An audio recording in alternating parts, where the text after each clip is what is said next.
Hello! In this tutorial, I'll show you how to cancel an event on Eventbrite. Here's a detailed step-by-step guide on how to cancel an event on Eventbrite web app.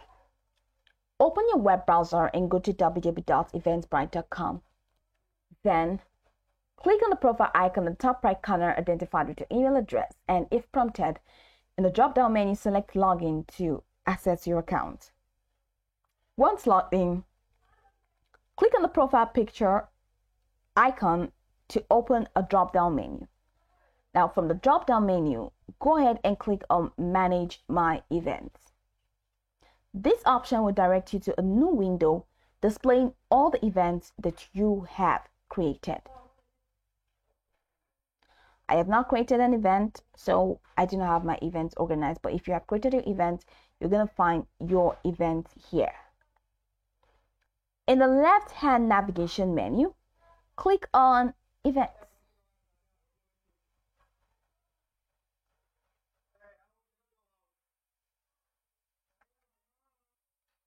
From here, go ahead and find and click on the event you wish to cancel.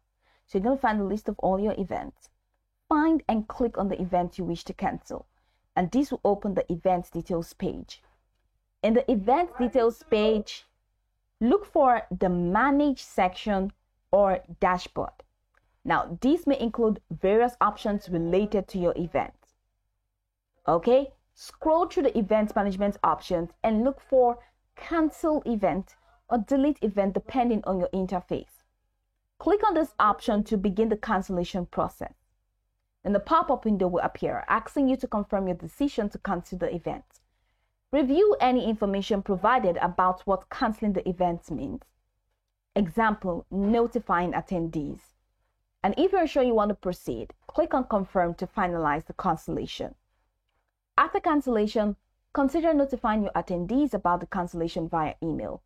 You may have the option to send an automated message to all registered attendees, informing them of the cancellation. Once you have canceled the event, you can return to this event section again in your Eventbrite account to verify that event is marked as cancelled. By following these steps, you can successfully cancel an event on Eventbrite web app. Go over this tutorial from the top to the bottom to get acquainted with the steps, and of course, once you are done, you'll be good to go. I hope this tutorial marvelously helped you search.